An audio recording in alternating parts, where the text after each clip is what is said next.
আজকের ভিডিওতে ইভনি স্যালনে আপনারা দেখছেন হেয়ার কাট ও হেয়ার স্পা সার্ভিস। তো চলুন দেখা যাক ম্যামের হেয়ার ট্রান্সফরমেশন আমরা কিভাবে করছি।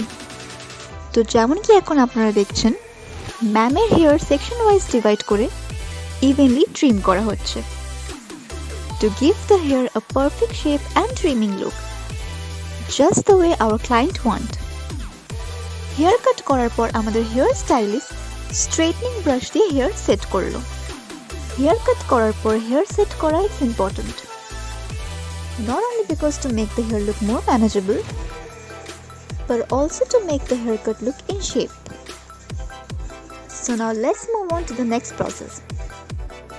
এখন আমরা ম্যামের একটু হেয়ার ম্যাসাজ করে দিচ্ছি।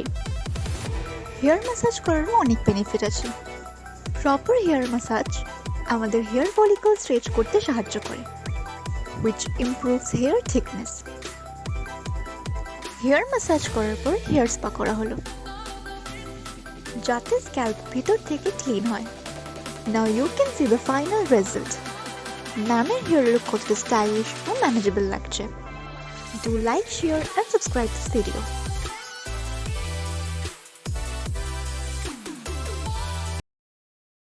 তো ম্যাম আমাদের ইভনি স্যালনে এসছেন, উনি আমাদের এখান থেকে হেয়ার স্পা আর হেয়ার কাটিং করালেন।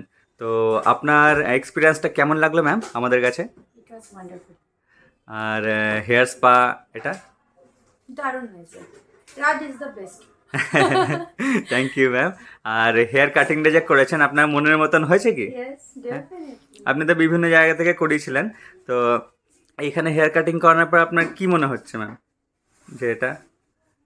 অসম। Thank you very much ma'am. একবার ঘুরে দেখাতে পারবেন প্লিজ? ওয়াও, এই টংসগুলো করা হয়েছে ওনার হেয়ারে, তো it's looking amazing. Okay, thank you very much ma'am. ঠিক আছে, আপনি আবার আসবেন। Thank you so much. Welcome ma'am.